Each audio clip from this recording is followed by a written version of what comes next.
Alright, welcome back.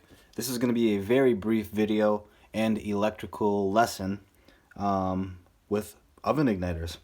We're going to check a bad igniter first, and then we're going to check the same things on a good igniter and look at the differences. First thing we're going to notice here is that we have some white stuff on the igniter. It's black around the metal. This one is this is a known bad igniter. Okay. And just because you see some of these things doesn't automatically mean that it's bad. So we got to test it to make sure. First thing we're going to do, and you've probably seen this on other YouTube videos, is just check the resistance. We're going to do that first, but then we're going to take it to another level, go a little bit deeper.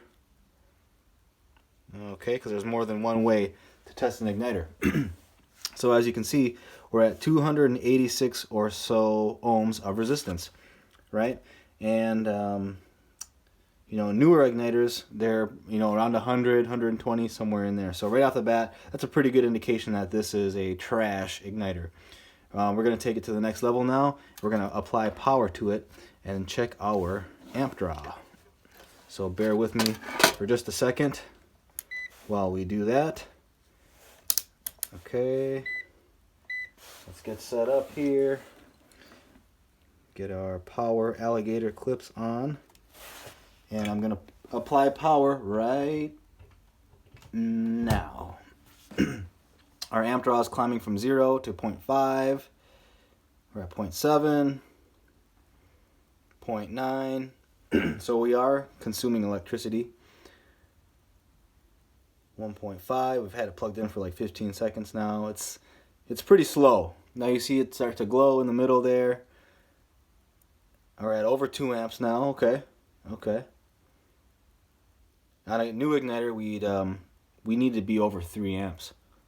Otherwise, on an oven, if your igniter is under 3 amps, 3.5 amps, it's not going to open up the gas valve very well or sufficiently, and you'll get a lot of calls. Or the common complaint is a gas smell in the oven, or we see it glow but it's not igniting.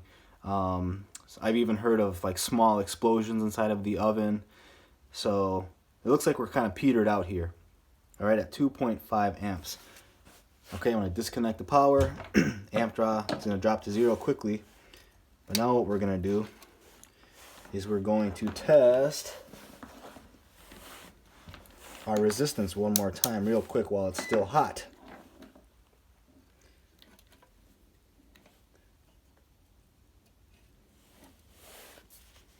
Now look at that. Our resistance is 6.4 and climbing. So how did our amp draw, or how did our resistance drop from 280 or so down to 75? Well, the simple answer is the resistance decreases as this element here increases in heat. So that's why you see a drop in resistance and an increase in amp draw, because amp draw equals voltage divided by resistance.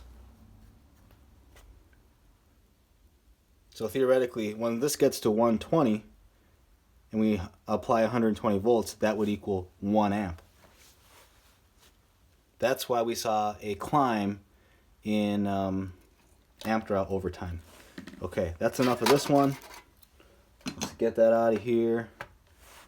And now, let's put our good igniter here. First thing we're going to check is resistance.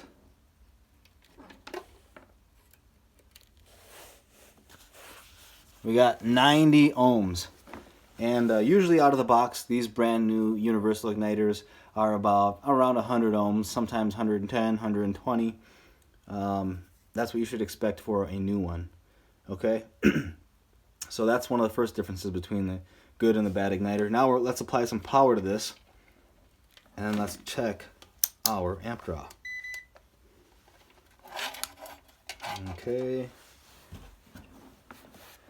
get our power leads connected.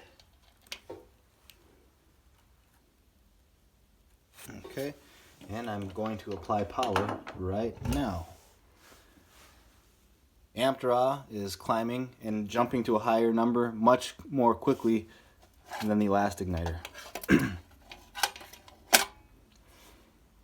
and it's getting much brighter, and it's a broader light from front to back or top to bottom. So amp draw is already at 3.3. That would be hot enough to open up the gas valve and make a flame inside of the oven.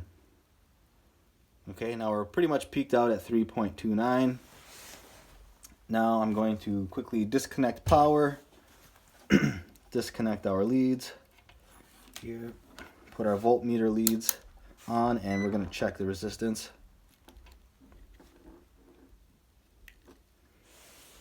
Look at that. We're as low as 20 ohms.